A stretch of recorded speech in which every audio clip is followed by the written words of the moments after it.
Hello friends, welcome to V1 Tamil jobs. இந்த வீடியோவில் நம்ம பார்க்க போகிற ஜாப் நோட்டிஃபிகேஷன் என்னென்னு பார்த்தீங்கன்னா, நம்ம தமிழக அரசோட பொது சுகாதாரம் மற்றும் நோய் தடுப்பு மருத்துவத்துறையில் ஒரு அருமையான வேலைவாய்ப்பை அனௌன்ஸ் பண்ணியிருக்காங்க. அதுக்கான டீட்டெயில்ஸ் பற்றி தான் இந்த வீடியோவில் பார்க்க போகிறோம். இந்த ஜாபுக்கு பார்த்தீங்கன்னா தமிழகத்தில் இருக்க எல்லா மாவட்ட மக்களும் விண்ணப்பிக்கலாம். ஆண் பெண் இருபாலருமே விண்ணப்பிக்கலாம். இந்த ஜாபுக்கு பார்த்தீங்கன்னா அப்ளிகேஷன் ஃபீஸு எக்ஸாம் எதுவுமே கிடையாது. டைரக்ட் இன்டர்வியூ போஸ்ட்டு தான். அதனால் தாராளமாக அப்ளை பண்ணலாம்.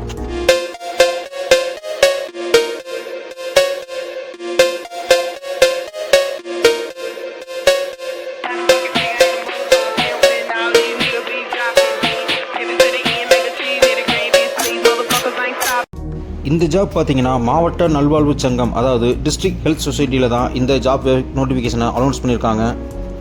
தேசிய சுகாதார திட்டத்தின் கீழ் இயங்கி வரும் அரசு மருத்துவமனைகள் மாவட்ட சித்த மருத்துவ அலுவலகத்தில் இருக்க காலியாக உள்ள பணியிடங்கள் நிரப்புவதற்கான நோட்டிஃபிகேஷன் தான் இது.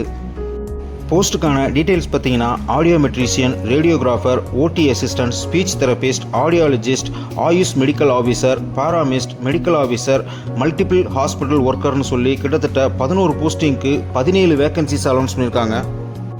இந்த ஜாபுக்கெலாம் அப்ளை பண்ணுறதுக்கான லாஸ்ட் டேட் பார்த்தீங்கன்னா 24/8/2024 அன்று மாலை 5 மணிக்குள்ளே நம்ம நேரிலேயோ இல்லை தபால் மூலியமாகவோ நம்ம அப்ளிகேஷன் ஃபார்ம் ஃபில்அப் பண்ணி இவங்களுக்கு சப்மிட் பண்ணிடணும்.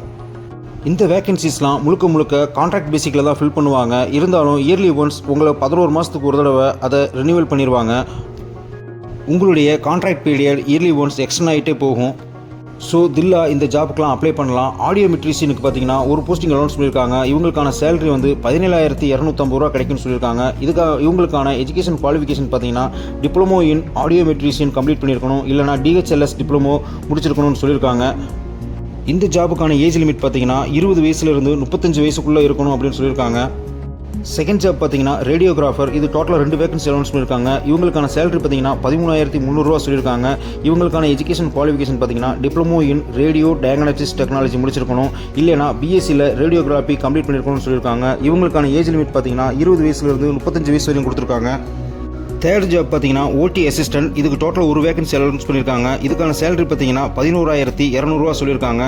இதுக்கான எஜுகேஷன் குவாலிஃபிகேஷன் பார்த்தீங்கன்னா 3 மந்த்ஸ் இல்லைனா 1 இயர் ஓடி அசிஸ்டன்ட் கோர்ஸ் கம்ப்ளீட் பண்ணியிருக்கணும்னு சொல்லியிருக்காங்க. இவங்களுக்கான ஏஜ் லிமிட் 20லேருந்து 35 வரையும் தான் இருக்கணும்னு சொல்லியிருக்காங்க. ஃபோர்த் ஜாப் பார்த்தீங்கன்னா ஸ்பீச் தெரபிஸ்ட்டுக்கானது. இதுக்கு ஒரு வேகன்சி அனௌன்ஸ் பண்ணியிருக்காங்க. இவங்களுக்கு வந்து சேலரி வந்து 17,000 ரூபா கிடைக்கும்னு சொல்லியிருக்காங்க. இவங்களுக்கான எஜுகேஷன் குவாலிஃபிகேஷன் பார்த்தீங்கன்னா diploma in training young tough and hearing handicapped அப்படின்ற டிப்ளமோ கோர்ஸை கம்ப்ளீட் பண்ணியிருக்கணும். அதுவும் ரெகனைஸ்டு யூனிவர்சிட்டியில் தான் கம்ப்ளீட் பண்ணியிருக்கணும்னு சொல்லியிருக்காங்க. இவங்களுக்கும் வந்து ஏஜ் லிமிட் பார்த்தீங்கன்னா 20லேருந்து 35 வரையும் கொடுத்துருக்காங்க. நெக்ஸ்ட் போஸ்ட் பார்த்தீங்கன்னா ஆடியாலஜிஸ்ட் போஸ்ட்டு. இது டோட்டலாக ஒரு வேகன்சி தான் அனௌன்ஸ் பண்ணியிருக்காங்க. இவங்களுக்கான சேலரி பார்த்தீங்கன்னா 23,000 ரூபா வரை கிடைக்கும்னு சொல்லியிருக்காங்க. இவங்களுக்கான எஜுகேஷன் குவாலிஃபிகேஷன் பார்த்தீங்கன்னா bachelor degree in audiology and speech language pathology complete பண்ணியிருக்கணும், இல்லைனா BScல ஸ்பீச் அண்ட் ஹியரிங் கம்ப்ளீட் பண்ணியிருக்கணும்னு சொல்லியிருக்காங்க. இவங்களுக்கான ஏஜ் லிமிட் பார்த்தீங்கன்னா 20லேருந்து 35 வரையும் கொடுத்துருக்காங்க. சிக்ஸ்த் ஜாப் பார்த்தீங்கன்னா ஆயுஷ் மெடிக்கல் ஆஃபீஸர், அதாவது ஆயுர்வேத டிபார்ட்மெண்ட்டுக்கானது. இவங்களுக்கான வேகன்சி பார்த்தீங்கன்னா ஒரு நம்பர் தான் அனௌன்ஸ் பண்ணியிருக்காங்க. இவங்களுக்கான சேலரி வந்து 34,000 ரூபா வரையும் கிடைக்கும்னு சொல்லியிருக்காங்க. இவங்களுக்கு வந்து மினிமம் எஜுகேஷன் குவாலிஃபிகேஷன் பார்த்தீங்கன்னா பேச்சுலர் டிகிரி, அதாவது BAMS முடிச்சிருக்கணும், ரெகனைஸ்ட் யூனிவர்சிட்டியில் தான் முடிச்சிருக்கணும்னு சொல்லியிருக்காங்க. இவங்களுக்கான ஏஜ் லிமிட் பார்த்தீங்கன்னா அப் டு 59 இயர்ஸ் ஓல்டு வரையும் நீங்கள் அப்ளை பண்ணலாம். நெக்ஸ்ட் ஜாப் பார்த்தீங்கன்னா சித்தால பாராமெசிஸ்ட் போஸ்ட்டு. இது டோட்டலாக 3 வேகன்சிஸ் அனௌன்ஸ் பண்ணியிருக்காங்க. இவங்களுக்கான சேலரி பார்த்தீங்கன்னா பெர் டேக்கு 750 ரூபா வரையும் கிடைக்கும்னு சொல்லியிருக்காங்க. இவங்களுக்கான எஜுகேஷன் குவாலிஃபிகேஷன் பார்த்தீங்கன்னா டிப்ளமோ இன் ஃபார்மசி இல்லைனா டிப்ளமோ இன் சித்தா கம்ப்ளீட் பண்ணியிருக்கணும்னு சொல்லியிருக்காங்க. அதுவும் இவங்களுக்கான ஏஜ் லிமிட் பார்த்தீங்கன்னா 59 இயர்ஸ் வரையும் அப்ளை பண்ணலாம்னு சொல்லியிருக்காங்க. நெக்ஸ்ட் ஜாப் பார்த்தீங்கன்னா மெடிக்கல் ஆஃபீஸருக்கான போஸ்ட்டு. இவங்களுக்கான சேலரி பார்த்தீங்கன்னா 60,000 ரூபா வரையும் கிடைக்கும்னு சொல்லியிருக்காங்க.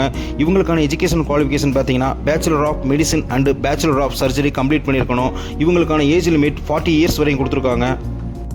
நெக்ஸ்ட்டு ஹோமியோபதியில் ஃபார்மாசிஸ்ட் போஸ்ட்டு. இவங்களுக்கும் வந்து டெய்லி சேலரியாக 750 ரூபா கிடைக்கும். இவங்களுக்கான எஜுகேஷன் குவாலிஃபிகேஷன் பார்த்தீங்கன்னா டிப்ளமோ இன் ஃபார்மசி இல்லைனா ஹோமியோபதி கம்ப்ளீட் பண்ணியிருக்கணும். அது தமிழ்நாடு ரெகனைஸ்ட் யூனிவர்சிட்டியில் தான் கம்ப்ளீட் பண்ணியிருக்கணும்னு சொல்லியிருக்காங்க.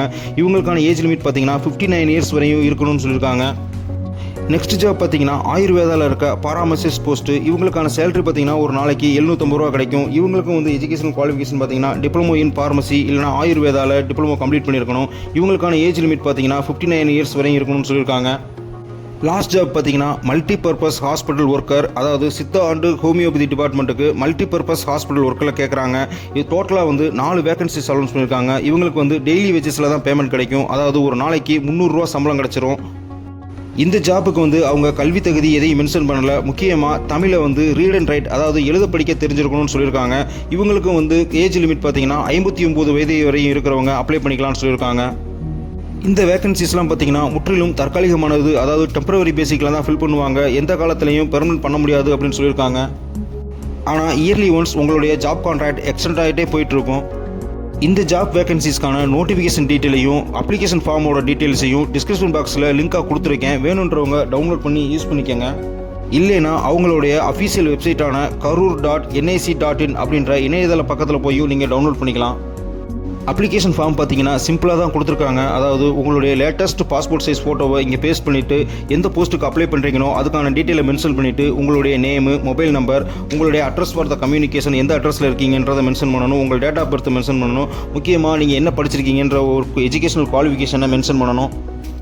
இந்த அப்ளிகேஷன் ஃபார்மோட என்னென்ன ஜெராக்ஸ் காப்பீஸை அட்டாச் பண்ணணும் அப்படின்னு சொல்லியிருக்காங்க. அதாவது உங்களுடைய சர்டிஃபிகேட்ஸான 10th +2 சர்டிஃபிகேட்ஸுக்கு வைக்கணும். அதுக்கப்புறம் ரெக்யூர்டு குவாலிஃபிகேஷன், நீங்கள் என்ன எஜுகேஷன் குவாலிஃபிகேஷன், அதாவது ஹையர் போஸ்ட்டில் என்ன முடிச்சிருக்கீங்களோ அதை இங்கே அட்டாச் பண்ணணும். அதுக்கப்புறம் உங்களுடைய கம்யூனிட்டி சர்டிஃபிகேட், உங்களுடைய நேட்டிவிட்டி சர்டிஃபிகேட், அதுக்கப்புறம் உங்களுடைய ரெசிடென்ஸ் சர்டிஃபிகேட் இருந்தால் இங்கே நீங்கள் அட்டாச் பண்ணணும். நீங்கள் டிரான்ஸ்ஜெண்டராகவோ இல்லை டிசர்டட் ஒய்ஃபாவோ இல்லை டிஃப்ரெண்ட்லி ஏபிள்டு பர்சனாகவோ இருந்தால் அதுக்கான சர்டிஃபிகேட்ஸை இங்கே நீங்கள் அட்டாச் பண்ணணும். முக்கியமாக நீங்கள் எந்த கம்யூனிட்டியை சேர்ந்தீங்களோ அந்த கம்யூனிட்டி சர்டிஃபிகேட்டை நீங்கள் இங்கே அட்டாச் பண்ணுற மாதிரி இருக்கும். முக்கியமாக அப்ளிகேஷன் ஃபார்மை ஃபில் பண்ணிவிட்டு லாஸ்ட்டாக உங்களுடைய கையெழுத்தை போட்டுருங்க. கையெழுத்து இல்லாத அப்ளிகேஷன் ஃபார்ம்ஸை அவங்க ரிஜெக்ட் பண்ணிடுவாங்க. இந்த நோட்டிஃபிகேஷனில் அவங்க கேட்டிருக்க எஜுகேஷனல் குவாலிஃபிகேஷன், அதாவது ரெக்யூர்டு குவாலிஃபிகேஷன்ஸ் உங்களுக்கு இருந்துச்சுன்னா நீங்கள் கம்பல்சரி அப்ளை பண்ணுங்கள். சப்போஸ் உங்கள் ஃப்ரெண்ட்ஸ் யாராவது எலிஜிபிளாக இருந்தால் அவங்களுக்கு இந்த வீடியோவை ஷேர் பண்ணுங்கள். அவங்களுக்கு யூஸ்ஃபுல்லாக இருக்கும். மறக்காமல் நம்ம V1 தமிழ் ஜாப்ஸ் யூடியூப் சேனலுக்கு லைக் பண்ணி, ஷேர் பண்ணி, கமெண்ட் பண்ண மறந்துடாதீங்க friends. All the best friends. Thank you.